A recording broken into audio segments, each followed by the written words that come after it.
If you've ever sat through a party making polite chit chat about the weather while secretly wishing you could disappear into a corner with one interesting person and a real conversation, you're not broken. You're not antisocial, and you're definitely not difficult. What you have is a nervous system that's wired for depth, and in a world obsessed with surface level connection, that makes you rare. Most people assume that hating small talk means you're shy, awkward, or bad with people. But psychology tells a completely different story. The truth is, an aversion to small talk is often a sign of a highly developed inner world, one that craves meaning over noise. Today, we're breaking down 6 traits that explain exactly why small talk drains you and why every single one of them is actually a hidden strength. Let's get into it. Number 1. You process information on a deeper level than most people around you. Research in cognitive psychology suggests that people who dislike small talk often engage in what's called elaborative processing, meaning your brain doesn't just receive information, it immediately starts connecting it, questioning it, and looking for patterns underneath it. So, when someone says, "Nice weather today," your brain isn't built to just nod and agree. It's already bored because there's nothing to build on. Think about the last time someone asked you a real question about your fears, your dreams, a book that changed your life, and you lit up instantly. That's not a coincidence.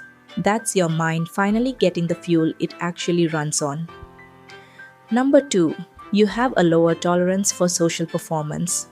Psychologists who study authenticity have found that some people experience a kind of internal friction when they're expected to perform emotions they don't genuinely feel. Smiling through forced enthusiasm, pretending to care about a stranger's commute. That friction isn't weakness, it's actually a strong internal compass for honesty. If you've ever felt exhausted after 20 minutes of surface conversation, but energized after 1 hour of real talk with a close friend, that's your compass working exactly as it should. You're not avoiding people, you're avoiding pretending. Number 3, you likely developed emotional self sufficiency early on. This one runs deeper. Many people who dislike small talk grew up learning to observe before they spoke, reading a room, sensing tension, understanding people through actions rather than words. Psychology often links this pattern to early emotional independence, where a person learns to rely on their own inner world rather than constant external validation. If you were the kid who preferred reading alone at recess, or the teenager who felt more comfortable with adults than peers your own age, that wasn't isolation. That was your mind quietly building a rich inner life most people never develop until much later, if ever. Number 4. You're wired to seek authentic connection, not just social contact. Here's something. Research on loneliness has revealed that surprises a lot of people. You can be surrounded by conversation and still feel completely alone if none of it means anything. People who dislike small talk often aren't avoiding connection. They're starving for the real version of it.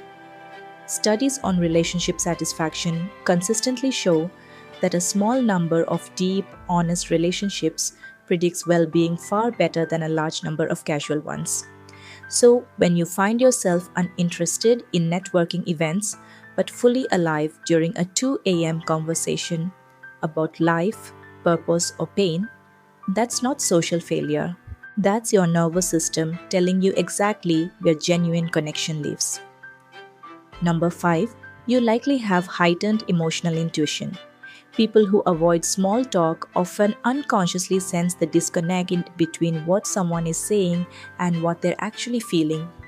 Psychology refers to this as high interpersonal sensitivity, an ability to pick up on subtext, tone, and unspoken emotion. Small talk can feel almost uncomfortable to you because part of you senses it's not the real conversation happening underneath. This is why you might find yourself saying, "I don't know how to explain it, but something felt off," about a person or a room, and you're usually right. That instinct isn't overthinking, it's insight. Number 6. You protect your energy instead of leaking it. Psychologists studying introversion and energy regulation have found that some people expend disproportionate mental effort during low value social exchanges, effort that leaves little left over for the things that actually matter to them. Disliking small talk, then, isn't rudeness. It's an unconscious form of self protection, a boundary your mind built long before you had the language to explain it. If you've ever left a gathering feeling completely drained despite doing nothing, while a single deep conversation left you feeling more alive than you'd felt all week, that's your energy finding its way back to what actually fuels you. So here's the truth this all points to.